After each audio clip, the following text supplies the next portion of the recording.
கர்த்தரும் இரட்சகருமாகிய இயேசு கிறிஸ்துவின் நாமத்திலே இயேசுவின் இளைப்பாறுதல் ஊழியத்தின் சார்பாக இந்த தொலைக்காட்சி வாயிலாய் உங்களை சந்திப்பதிலே மிகுந்த சந்தோஷம் அடைகிறேன். இந்த நாளிலும் கர்த்தர் நமக்கு ஏவுதலாய் தந்த வேத வசனம் என்னவென்றால் சங்கீதம் 102:7 நான் நித்திரை இல்லாமல் வீட்டின் மேல் தனித்திருக்கும் குருவியைப் போல் இருக்கிறேன் என்ற வசனம். இந்த சங்கீதம் 102 நாம் பார்க்கும் பொழுது, துயரப்படுகிறவன் துக்கத்தில் மூழ்கி கர்த்தரிடத்தில் தன் வேகுலத்தை தெரிவிக்க செய்யும் விண்ணப்பம். தேவனிடத்திலே தன்னுடைய துக்கத்தை தெரிவிக்க செய்கிற ஒரு விண்ணப்பமான ஒரு சங்கீதம் தான் சங்கீதம் 102. துக்கத்தில் மூழ்கினவர்களுக்கு அப்போ கர்த்தரிடத்திலே விண்ணப்பம் செய்யும். அப்போ அங்கே எழுதப்பட்ட வசனம் என்ன? நான் நித்திரை இல்லாதவனாய். இப்போ தாவீது அவர் சொல்லுகிற அந்த வார்த்தை, நித்திரை இல்லாமல் அவர் எப்படி இருக்கார்? வீட்டின் மேல் தனித்திருக்கிற குருவியை போல் இருக்கிறேன். குருவி ஒன்று தனித்திருக்கும் பொழுது அது எப்படியாய் சிறைப்பட்டது போல, அது துக்கத்தில் மூழ்கி துணை இல்லாமல் இருந்தால் எப்படி இருக்குமோ அதே போலதான் இன்னைக்கு தாவீது அந்த பாடலை எழுதும் பொழுது அங்கே சொல்லப்படுகிற துயரப்பட்டவன் மூழ்கி கிடக்கிறான். அவனுடைய விண்ணப்பத்தை கர்த்தருக்கு தெரிவிக்கிறார். ஒன்றுதான், நித்திரை இல்லாமல். இன்னைக்கு நிறைய பேர் நித்திரை இல்லாமல் தவித்து கொண்டு இருக்கிறார்கள்.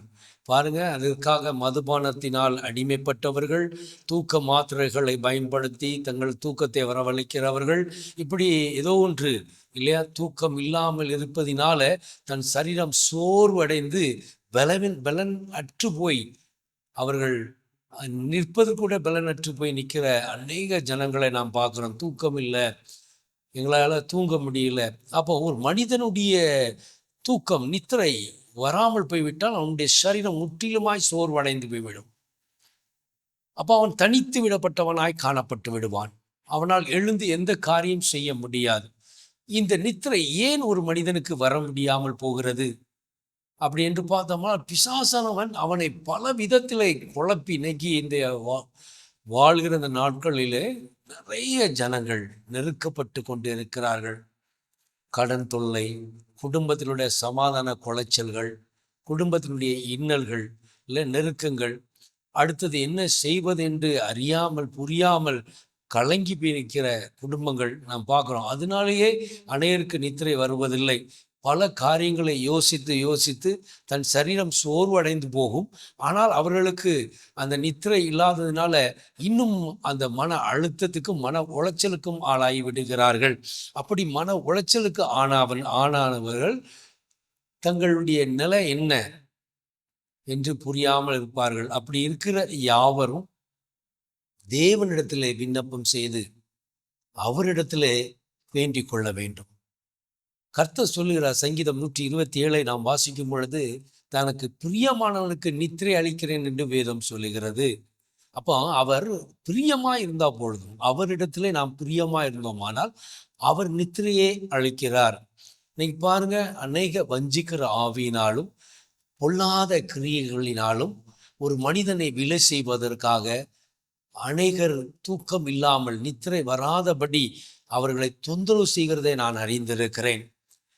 இந்த நாட்களிலே ஊழியம் செய்கிற காலகட்டத்தில் ஒவ்வொரு இடமும் போய் நான் செவிக்க போகும் பொழுது அநேகர் சொல்லுகிற காரியம், எனக்கு தூக்கமே வருவதில்லை, நித்திரை வருவதில்லை. அப்படியே வந்தாலும் இடையில ஏதோ ஒரு டிஸ்டர்பன்ஸ் என்னை தொந்தரவு பண்ணி கொண்டே இருக்கிறது, மன அழுத்தம் வருகிறது. அப்போ நான் கேட்கும் பொழுது, சிலர் கடன் தொல்லையினாலே அவர்களுக்கு நித்திரை வராமல் இருக்கலாம். சிலருடைய அந்த வீட்டில் இருக்கக்கூடிய குழப்பங்களும் பாடுகளும் வழியாக, பாடுன்ற என்ன, குடும்பத்திலே ஒரு சமாதான குலைச்சல், யாரோ ஒருவர் செய்த தவறுகள் நிமித்தமாய் நாம் மன அழுத்தத்திற்கு ஆளாகி விடுகிறோம். இதனால என்ன ஆயிடுன்னா, தூக்கம் வராமல், நித்திரை வராமல் அவர்கள் கலங்கி போய் இருக்கிறார்கள். இப்படி பல விதமான உலக பாரத்தினால, வேதனையினால அவர்கள் தூக்கம் இல்லாமல் அவர்கள் கண்ணீர் வடித்து கொண்டே இருந்தார்கள். சிலர் பிசாசினுடைய வல்லமையினாலே அகப்பட்டது நிமித்தமாய் அநேக நேரம் ஆழ்ந்த நித்திரை வருவது போல இருக்கும். ஆனால் கண்கள் மூடி இருக்கும். ஆனால் சிந்தையிலே பல குழப்பத்தை கொண்டு வந்து இருளிலே வந்து அவர்களை தொந்தரவு செய்வதும், அவர்களை தூங்க விடாதபடி அவர்களுடைய சரீரத்தை தொடுவதும், நிறைய சொல்லுகிறது என்னென்றால், பாதத்தில் யாரோ வந்து சுரண்டி விட்டு போவது போல, இல்லை அடிப்பது, இல்லை அவர்களை பிடித்து அந்த உழுப்பி விடுகிறது, இந்த மாதிரி தூங்க விடாதபடி அவர்களை தொந்தரவு ஏதோ ஒரு வழியிலே செய்வது, இப்படி யாராவது நடந்து போவது போல ஒரு நிழல் ஆட்டத்தை காண்பது, இதை கண்டு பயந்து திகைத்து போய் எழுந்து நிற்பது, இப்படி பல காரியங்களை அவர்கள் சொன்னது உண்டு. அப்போ அவர்களுக்காக நான் செவித்திருக்கிறேன். அப்போ நம்ம செவிக்கும் பொழுது கர்த்தர் அதை விடுதலை செய்கிறார். காரணம், அவர் நாமத்தினாலே எதை கேட்டாலும் செய்வேன் என்று சொல்லியிருக்கிறாரே. அதனால இயேசுவின் நாமத்தில் நாம் ஜெபிக்கும் பொழுது அப்படிப்பட்ட பலவீனத்திலே அகப்பட்டவர்கள் விடுதலை ஆக்கப்பட்டு சாட்சிகளை பார்த்து வந்திருக்கிறார்கள். நான் அதை பார்த்து கொண்டு இருக்கிறேன். இந்த நாட்களிலும் அதிகமாய் அநேகர் நித்திரை வராமல் தவித்து கொண்டு இருக்கிறார்கள். காரணம், இந்த 3 காரியங்கள் அவர்களை உடைத்து விடுகிறது, பலவீனப்படுத்தி விடுகிறது, இருளிலே அடக்கி வைத்து விடுகிறது. ஆத்மா என்ன செய்வதென்று அறியாமல் கலங்கி கொண்டு இருக்கிறார்கள். அப்போ அது எல்லாமே கர்த்தர் அறியாமல் அல்ல, அவர் எல்லாவற்றையும் அறிந்திருக்கிறார். ஒரு பிசாசுக்கு இடம் கூடாதிருங்கள் என்று வேதம் சொல்லுகிறது. அப்போ நம்ம அதற்கு இடம் கொடுக்க போய் தான் இவ்வளவு காரியங்கள் நம்மை பற்றி கொண்டிருக்கிறது. முதலாவது, நாம் தொலைபேசி நிமித்தமாய் பார்க்கிற அநேக உலக காரியங்கள், அது நித்திரை செய்ய பொழுது அந்த தொலைபேசியை கரங்களில் எடுத்து விட்டோமானால் நேரம் போகிறதே அறிந்து கொள்ள முடியாது. அப்போ அந்த நித்திரை மயக்கம் வரும் பொழுதே அதை எடுத்து பார்த்து விட்டோமானால் அப்படியே அந்த நித்திரை வராமலே போய்விடும். அது காலப்போக்கில் அது என்ன ஆகிவிடும்னா, அந்த நேரங்கள் கடந்து போய் அது சரீரத்தை பலவீனப்படுத்தி கண்ணுக்கு அந்த நித்திரை வராமலே போய்விடும். இது எல்லாமே பிசாசு நம்மை வஞ்சிக்கிறது தான். அதனால தான் இரவில் நீ படுக்கைக்கு போகும் முன்பாகவே அந்த தொலைபேசியை அணைத்து அதை நம்ம அருகிலிருந்து அகற்றி விட்டோமானால் நாம் நிம்மதியாய் தூங்க முடியும். முதலாவது, இன்றைய நாட்களிலே வாழுகிற ஜனங்களுக்கு ஏன் நித்திரை வரவில்லை என்று எண்ணி பார்த்தோமானால், இந்த காரியம் அநேகரை பாழாக்கி கொண்டிருக்கிறது. அதுவும் அநேக வாலிப பிள்ளைகள் அநேக காரியங்களை நாம் அறிந்து கொள்ளலாம், உள்ளங்கையிலே உலகத்தை கொடுக்கப்பட்டு இருக்கிறது என்று எண்ணி கொண்டு அவர்கள் அறியாமல் செய்கிற இந்த காரியம் அந்த நாளடைவிலே அதுக்கு அடிமையாகி நித்திரையே வராமல் போய் விடுகிறது. இதனால் மன உளைச்சலான சில வாலிப பிள்ளைகளை நான் அறிந்திருக்கிறேன். அவர்களுக்காக கூட நான் ஜெபிக்க போயிருக்கிறேன். காரணம், அவர்கள் இந்த மன அழுத்தத்திற்கு ஆளாகி மருத்துவமனையில் சேர்த்து அவர்களுக்கு மருந்துகளெல்லாம் கொடுத்து அவர்கள் படுகிற பாடுகளை நான் பார்த்து இருக்கிறேன். இது யார் செய்த தவறு? எங்கே நாம் விழுந்து கிடக்கிறோம்? நாம் செய்கிறதுனால தானே. உலகமாய் நாம் இந்த காரியத்தை அதை நாம் பார்ப்பது, பகலில் நீ உனக்கு தேவையானதற்காக நீ தொலைபேசியை பயன்படுத்தி கொள்வது அது வேற. ஆனால் தேவையில்லாத பொழுதிலே நீ அதை எடுத்து நீ பயன்படுத்தி கொண்டிருந்தேனால் சில காரியங்களை கற்றுக்கொள்ளலாம். ஆனால் எதை கற்றுக்கொள்ள வேண்டும் என்று தேவன் நமக்கு ஞானத்தை அருளி இருக்கிறாரே. அப்படி இருந்துமே நாம் எதற்கு அதிகமாய் நேரத்தை செலவழிக்கிறோம் என்று பார்த்தோம்னால் இது தொலைபேசினால்தான். அப்போ இதில் அடிமைப்பட்டு இன்றைய நாட்களில் அநேகர் தூக்கம் இல்லாமலே போய் விடுகிறார்கள். இரண்டாவது பார்த்தோம்னா வேலை, அந்த இரவு வேலை செய்கிறவர்களுக்கு அது பகலிலே அவர்கள் அதை நித்திரை செய்து அதை பழகி கொள்ள வேண்டும். ஆனால் அது செய்யாதனால அவர்களுக்கு அந்த தூக்கம்ங்கிறது, நித்திரைங்கிறது ஒரு மனிதனுக்கு குறைந்தது 6 மணி நேரம், கூடினது 8 மணி நேரம் அந்த சரீரத்துக்கு இளைப்பாறுதலை கொடுக்கும்படி நித்திரை செய்ய வேண்டும். ஆனால் இன்றைய நாட்களில் இந்த வேகமான வாழ்க்கை வாழ்ந்து கொண்டிருக்கிற நம் நடுவிலே அநேகர் அந்த நித்திரையே வராமல், அதாவது தூக்கத்திற்கு இடம் கொடாமலே உழைக்கிறார்கள். பயன் என்ன? ஒன்றுமே இல்லை. கடைசியில் பார்க்கும் பொழுது சரீரம் வியாதிப்பட்டு அது பிற்பாடு மருத்துவமனையில தான் செலவு உண்டாகி கொண்டு இருக்கிறது. அப்படி செய்யாதபடிக்கு நம் தேவன் நமக்கென்று எல்லா நேரங்களையும் ஆயத்தப்படுத்தி வைத்திருக்கிறார். ஒருவேளை வேலையின் நெருக்கத்தினால நீ இரவுல தான் அந்த பணி செய்ய வேண்டிய ஒரு சூழ்நிலை இருந்தால் நீ பகல்ல எப்படியாவது அந்த நித்திரை செய்ய வேண்டும், அதை அப்படி மாற்ற வேண்டும். ஆனால் நீ நித்திரை செய்யாமலே ஓடிக்கொண்டிருந்தால் ஒரு கட்டத்திலே இதே போல தனித்து விடப்பட்டு விடுவாய். இந்த 2 காரியங்கள் தான். ஒன்று தொலைபேசியினாலும், 2 வேலை நிமித்தமாய் விழித்திருக்கிறதுனாலும் அநேகர் இந்த நாட்களிலே மன உளைச்சலுக்கு ஆளாகி கொண்டு இருக்கிறதை நான் பார்க்கிறேன். ஆனால் இங்கே தாவீது சொல்லுகிறது என்னவென்றால், அவன் துக்கப்படுகிறான், துக்கத்தினால் மூழ்கி இருக்கிறான். இப்பொழுது அவனுக்கு ஒரு சமாதானம் உண்டாக வேண்டும். அதற்காக அந்த 102ஆம் சங்கீதம் முழுவதுமாய் அந்த வேதனையை கர்த்தரிடத்தில் விண்ணப்பமாய் செய்து அவன் தேவ சமூகத்தில் காத்திருக்கிறான். அதில் தான் 7வது வசனம் அப்படியாய் சொல்கிறது, நான் வீட்டில் எப்படி நான் நித்திரை இல்லாமல் வீட்டின் மேல் தனித்திருக்கும் குருவியை போல் இருக்கிறேன். குருவியானது தனித்திருக்கும் பொழுது எவ்வளவு துக்கமாய் இருக்கும். அது தனித்து விடப்பட்டால் எப்படி இருக்கும்? அதே போலதான் அவன் தன்னை குறித்து அங்கே தேவனிடத்திலே விண்ணப்பம் செய்கிறான். ஆத்மாவானது மன மகிழ்ச்சியா இருப்பது எங்கே என்றால் தேவனுடைய சமூகத்திலே. நீ மன மகிழ்ச்சியா தேவனுடைய சமூகத்துல இருந்தேயானால் உனக்குள் ஒரு பெரிய ஒரு சமாதானம் உண்டாயிருக்கும். அது மாத்திரமல்ல, நீ தேவ சமூகத்திலிருந்து எல்லா விண்ணப்பத்தையும் செய்யும் பொழுது நிச்சயமாக ஒவ்வொரு விண்ணப்பத்திற்கும் கர்த்தர் பதில் அளிக்கிறார். அப்ப நீ அது தேவனுக்கு பிரியமா இருக்கிறது. தகப்பன் தன் பிள்ளைக்கு இறங்குவது போல தன்னிடத்தில் விண்ணப்பம் பண்ணி செபிக்கிற யாவருக்கும் கர்த்தர் இறங்குகிறார். அதை நாம் அறிந்திருந்தும் செயலாற்றுவதில்லை. நாம் எங்கெல்லாமோ ஓடுகிறோமே, ஓடுகிறதுனால் என்ன லாபம் இருக்கிறது, என்ன பிரயோஜனம் இருக்கிறது? அதனால உன் துக்கத்தை கர்த்தரிடத்துல தான் நீ மன்றாட வேண்டும், கர்த்தரிடத்துல தான் கேட்க வேண்டும். அவர் கண்கள் திறந்தவண்ணமாய் இருக்கிறது. இந்த துக்கமும் துயரம் எதனால் வருகிறது என்று பார்த்தோம்னா நாம் செய்கிற பாவங்களினால்தான், நாம் செய்கிற துரோகங்களினால்தான். அப்ப ஏன் இந்த காரியங்கள் எல்லாம் சம்பவிக்கிறது என்று நாம் பார்த்தோமானால் அதை நாம் சீர்படுத்துவதற்கும் சரிப்படுத்துவதற்கு தான் தேவ சமூகம் எதற்காக நாம் நாடி போக வேண்டுமானால் இவைகளை சரிப்படுத்துவதற்காக. காரணம், அவர் பரிசுத்தராயிருக்கிறார், அவர் நீதியின் தேவனாயிருக்கிறார். அந்த நீதியின் வழியில் நாம் நடத்தப்பட வேண்டுமானால் அவருடைய சத்தத்திற்கு கீழ்ப்படிந்து நடக்க வேண்டும் என்பதுதான். அப்போ அதெல்லாம் இழந்துக்கிட்டு நீ எனக்கு மந்திரம் பண்ணிட்டாங்க, எனக்கு சூனியம் பண்ணிட்டாங்க, இருக்கிறது இருளுக்கும் வல்லமை உண்டு என்று வேதம் சொல்லுகிறது. ஆனால் இன்னொன்று சொல்கிறார், இஸ்ரவேலுக்கு விரோதமாய் மந்திரமும் இல்லை, யாக்கோபுக்கு விரோதமாய் குறி சொல்வதும் இல்லை என்று வேதம் சொல்லுகிறது. நீ இஸ்ரவேலாய் காண பண்ண வேண்டும், நீ யாக்கோப்பாய் நிற்க வேண்டும். அப்பொழுதுதான் ஒன்றும் உன்னை சேதப்படுத்த மாட்டார். காரணம், நீங்களும் நானும் கர்த்தருடைய பிள்ளைகள். ஆயினும் ஏன் இவ்வளவு போராட்டம், நம்மை அறியாமல் ஏன் இந்த காரியம் நடக்கிறது என்றால் அதுக்கு வல்லமை உண்டு. நீ எப்பொழுது பலவீனமாய் இருக்கிறாயோ அப்பொழுது உனக்குள்ளாக ஆளுகை செய்யும். அப்போ இந்த தாவீது எதெல்லாம் நெருக்கப்பட்டிருக்கிறார் என்று பார்த்தோமானால் அவருக்கு வந்த நெருக்கம் யுத்தங்களும் ராஜாக்களுடைய எதிர்ப்புகளும் ஜனங்களால் வருகிற எதிர்ப்புகளும் தான் அவருக்கு மிகுதியாக இருந்தது. கர்த்தர் அவரை ராஜாவாய் மாற்றினாலும் இந்த இன்னல்களும் பாடுகளும் அவரை நெருக்கினதை நாம் பார்க்கிறோம். அப்பொழுதுதான் அவர் விண்ணப்பமாய் கர்த்தருடைய சமூகத்திலே அதை கேட்கிறார்.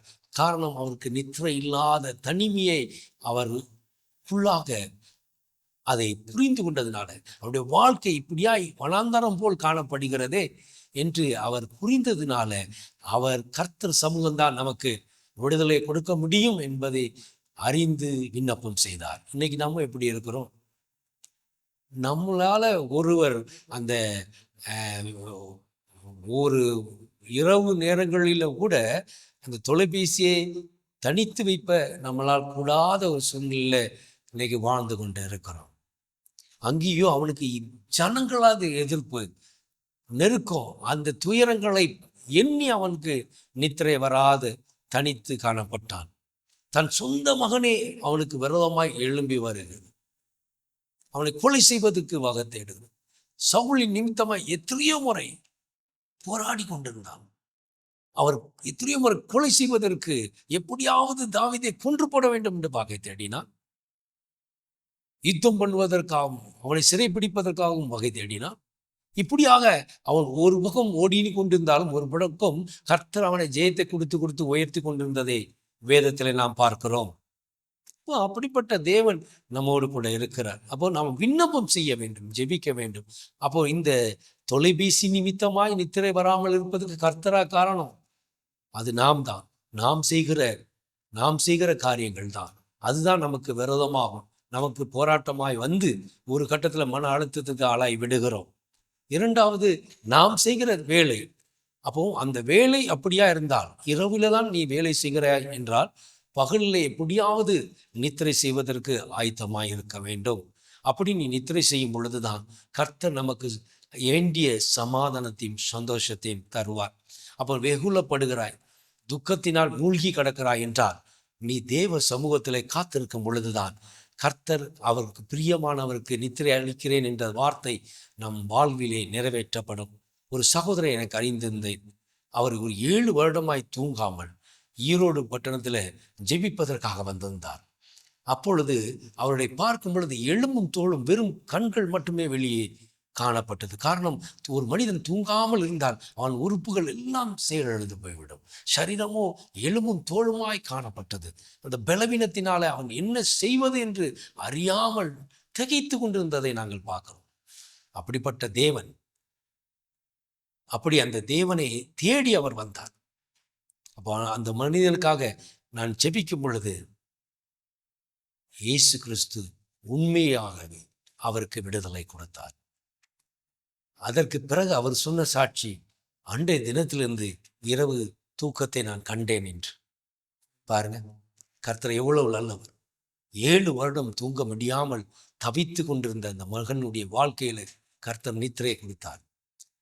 அதாவது இன்னைக்கு நாம் இளைப்பாறிவு கொண்டு இருக்கிறோம், நல்ல நித்திரை செய்கிறோம், நல்ல ஆரோக்கியமாக இருக்கும் பொழுது நமக்கு ஒன்றும் அறிந்து கொள்ள முடியாது.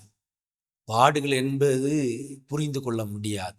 ஆனால் எப்பொழுது நம் வாழ்க்கையில இப்படிப்பட்ட ஒரு சூழ்நிலைக்குள் அகப்படுகிறோமோ, நித்திரை இல்லாமல் பலவீனப்பட்டு வியாதிப்பட்டு விட்டோமோ, அப்பொழுதுதான் நாம் எண்ணி பார்ப்போம். எப்படி யோபு தன் முந்தின சீரை எண்ணி பார்த்தது போல.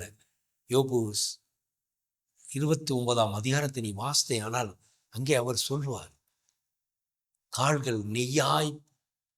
கால்களை நெய்யினால் கழுவினேன், அந்த சீர் மீண்டும் உண்டானால் நலமாயிருக்குமே என்று.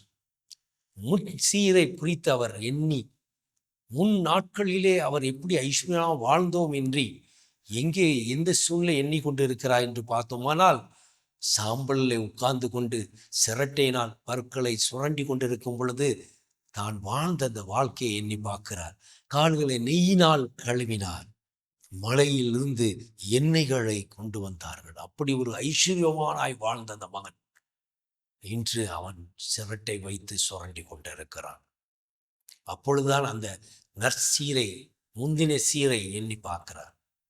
அப்போ இன்றைக்கு நாம் நலமாய் வாழும் பொழுது அதை குறித்து நாம் அறிந்து கொள்ள முடியாது. நித்திரை எவ்வளவு மேன்மையானது, ஒரு மனிதனுக்கு அந்த இளைப்பாறுதல் எவ்வளவு முக்கியமானது என்பதை இன்று நாம் அறிந்து கொள்ள முடியாது. எப்பொழுது ஒருவனுக்கு அந்த இளைப்படையாதபடி சோர்ந்து போகிறானோ, நித்திரை இல்லாமல் விழித்து கொண்டு இருக்கிறானோ, அவர்களுக்கு மாத்திரமே அதனுடைய வேதனை தெரியும். ஆனால் இன்னைக்கு சில சகோதரர்களை நான் அறிந்திருக்கிறேன், பல காரியங்களை எண்ணி எண்ணி இமை மூடாமலே விழித்திருக்கக்கூடிய அளவுக்கு நரம்பு பாதிக்கப்பட்டு மருத்துவமனைக்கு சென்று வருகிறார்கள். இப்படி நல்ல உறுப்புகளையும் அவைகளையும் கர்த்தர் கொடுத்தும் நாமே அதை சேதப்படுத்தி கொண்டே இருக்கிறோம். ஒரு மனிதன் நித்திரை வராவிட்டால் அவன் எவ்வளவு துக்கமான ஒரு நிலைக்கு அவன் தள்ளப்படுகிறான். அதனால அதே சூழ்நிலை தான். ஆனால் தாவீதுக்கு இந்த நெருக்கம் ஜனங்கள் நிமித்தமாய். ஆனால் இன்னைக்கு நித்திரை வராமல் தவிக்கிறதுக்கு காரணம் நாம் தான், நம்முடைய பழக்க வழக்கங்கள் தான், நாம் செய்கிற காரியங்கள் தான். இப்படியாக பிசாசன் நம்மை வஞ்சித்து கொண்டு இருக்கிறார். அதனால பிசாசுக்கு இடம் கொடாதிருங்கள். ஒருவன் வாழுகிறதை பிடிக்காதவர்கள் மந்திரமும் சூனியத்தையும் ஏவலையும் அனுப்பிவிட்டு அவனுடைய நித்திரையை குழப்பி விட்டால், அவனுடைய நித்திரை வராதபடி தடை செய்து விட்டு விட்டாமானால் அவன் எப்பங்கே விழுவான் என்று அறியாமலே விழுந்து போவான் என்று இருளை நம்பி ஒரு கூட்டம் வாழ்ந்து கொண்டு இருக்கிறது.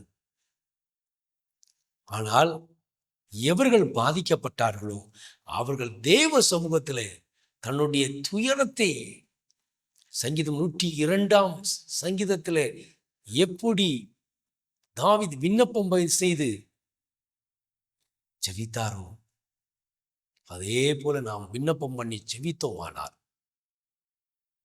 நம் மயிர்கள் ஒன்றும் அழிவதில்லை.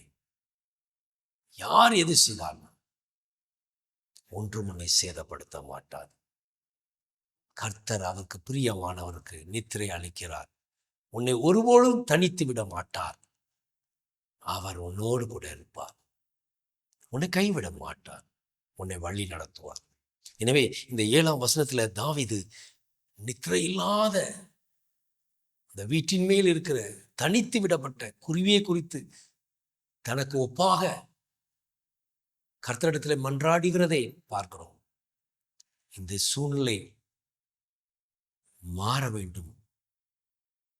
மாறும் என்கிற விசுவாசத்தோடு தான் தாவீது விண்ணப்பம் செய்து ஜெபித்து இருப்பார். பெற்றும் இருப்பார். பெற்று இருப்பார். இன்னைக்கு நாம் நம்முடைய விண்ணப்பம் சரியா இல்லாததுனாலதான் இன்றும் நாம் போராடி கொண்டு இருக்கிறோம். தேவ சமூகத்தில் நாம் விண்ணப்பம் செய்து ஜெபித்தோமான அவர் நிச்சயமாக நம் தேவைகளையும் நம்முடைய சரீரத்தினுடைய எல்லா சுகத்தையும் விரும்புகிறவர். நிச்சயமாய் நலமானதை நம் வாழ்வில் செய்தருள்வாராக. என்னோடு இணைந்து ஜெபிங்கள். நிச்சயமாய் கர்த்தர் பெரிய காரியங்களை நம் நடுவிலே செய்வார். அன்பின் பிதாவே, இப்பொழுது கூட என்னோடு இணைந்து ஜெபிக்கிற பிள்ளைகள் ஒருவேளை நித்திரை இல்லாமல் கடன் கஷ்டத்தினால், வேலையின் நெருக்கத்தினால், மன அழுத்தப்பட்டு மன உளைச்சலினால் வேதனைப்பட்டு கொண்டு நித்திரை வராமல் இருந்தால், என் தேவனே, நீ சொன்ன வார்த்தையின்படி உம்முடைய பிள்ளைகள் அவர்களுக்கு நித்திரை அருளி ஆசீர்வதிப்பேராகப்பா. யாரெல்லாம் உம்மை நோக்கி அப்பா விண்ணப்பம் செய்கிறார்களோ அவருடைய வாழ்க்கையில் இருக்கிற போராட்டங்கள் மாறட்டும். தாவீதுக்கு இருந்த நெருக்கங்கள் இந்த ஜனங்களுக்கும் இருந்தால் மனிதனுடைய தயவு கிடைக்கும்படி கர்த்தரை மாற்றி போடுவேராக. ஒருவேளை உலகத்தினால் அகப்பட்டு இன்னும் உலகத்தையே நாடிக்கொண்டிருந்தோமானால் அவைகளிலிருந்து எங்களை விடுதலை செய்து நல்ல நித்திரையை கொடுப்பேராக. ஆமாப்பா, இதனால் பாதிக்கப்பட்டு வியாதி உள்ளவர்களாய் வியாதியினால் அகப்பட்டு நித்திரை இல்லாமல் மரண படுக்கையில் யாராவது ஒருவர் இருந்தால் அவர்களுக்கு நல்ல நித்திரையை கொடுத்து மரண கெட்டுகளை அவிழ்த்து இப்பொழுதே என் தேவன் சுகத்தை கொடுப்பேராக. இந்த ஜெபத்தை கேட்டுக்கொண்டு இருக்கிற யாவர் மீதும் உடைய கரம் இறங்கட்டும் என்று நான் ஜெபிக்கிறேன் அப்பா. அது மாத்திரமல்ல, பிசாசின் வல்லமையினால் இருளின் அதிகாரத்தினால் அகப்பட்டு அப்பா தன் வேலையை இழந்தவர்கள், தன் சுகத்தை இழந்தவர்கள், தன் சொத்தை இழந்தவர்கள், தன் வீட்டை இழந்தவர்கள், இப்படி அப்பா இதெல்லாம் இழந்து நிற்கிறார்களோ, வாழ்க்கையும் இழந்து நிற்கிற பிள்ளைகளுக்காக நான் வேண்டிக் கொள்ளுகிறேன். இப்பொழுதே என் தேவனுடைய வல்லமை அந்த பிள்ளைகளை தொட்டு சுகப்படுத்தி விடுதலையாக்கட்டும் என்று ஜெபிக்கிறேன். இருள் நீங்கி போவதாக. இந்த சத்தம் தொனிக்கிற இடமெல்லாம் இயேசுவின் வல்லமை வெளிப்படுவதாக. அநேகருடைய தடைகளும் குறைகளும் போராட்டங்களும் விலகி போகட்டும் இயேசுவின் நாமத்தில். கண்ணீர் கஷ்டங்கள் நீங்கட்டும் இயேசுவின் நாமத்தில். பிசாசின் கிரியைகள் அழிவதாக இயேசுவின் நாமத்தில். எல்லா இருளும் நீங்கி போகட்டும் அப்பா. நீர் தொட்டு சுகப்படுத்துவீராக. என்னோடு இணைந்து ஜெபித்த யாவரையும் அப்பா விடுதலை ஆக்கி சாட்சியா நிலைநிறுத்தும். இயேசு கிறிஸ்துவின் நாமத்தில் ஜெபிக்கிறோம் ஜீவன் உள்ள நல்ல பிதாவே. ஆமென், ஆமென். கர்த்தர் உங்களை ஆசீர்வதிப்பாராக. தொலைபேசி எண்கள் கொடுக்கப்பட்டிருக்கிறது. அந்த தொலைபேசி எண்களிலே நீங்கள் தொடர்பு கொண்டு ஜெபிக்கலாம், ஜெபித்து கொள்ளலாம், விண்ணப்பங்களை தெரிவிக்கலாம். அநேகர் சாட்சிகளை பார்த்து வருகிறீர்கள். அந்த சாட்சிகளை நிலைத்திருக்கும்படி கர்த்தர் கிருபை செய்வார். உங்கள் சாட்சிகளை பகிர்ந்து வாருங்கள். கர்த்தர் உங்களை ஆசீர்வதித்து பெருக பண்ணுவார். God plus.